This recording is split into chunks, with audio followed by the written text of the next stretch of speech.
Good morning. এটা হচ্ছে সকালের সিনারিও। সিম্বা লেজি মুডে আমার বেডরুমের বাইরে ওখানে শুয়েছিল, এখন গুটি গুটি গুটি গুটি পায়ে এগিয়ে আসছে। ওকে দুধ পাউরুটি দেওয়া হয়েছে, কিন্তু খেতে চাইছিল না, এতক্ষণ ধরে ঢং করছিল। আমি কফি নিয়ে বসেছি।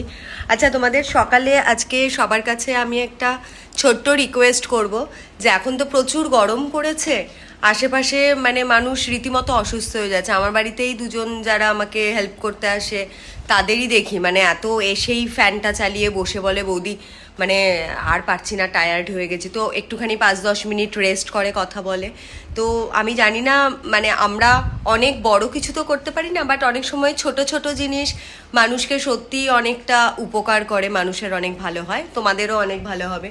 তো চেষ্টা করো বাড়িতে তোমাদের যারা হাউস হেল্প আছে তারা যখনই প্রথমে গরম থেকে কাজ করতে ঢোকে, অ্যাটলিস্ট তাদেরকে 5-10 মিনিট একটু ফ্যানের তলায় রেস্ট করতে দিও। একটু ঠান্ডা জল বা চা কফি যাই হোক একটু ওদেরকে দিয়ে তারপরে না হয় ওরা আমাদের অন্য কাজগুলো হেল্প করতে পারে।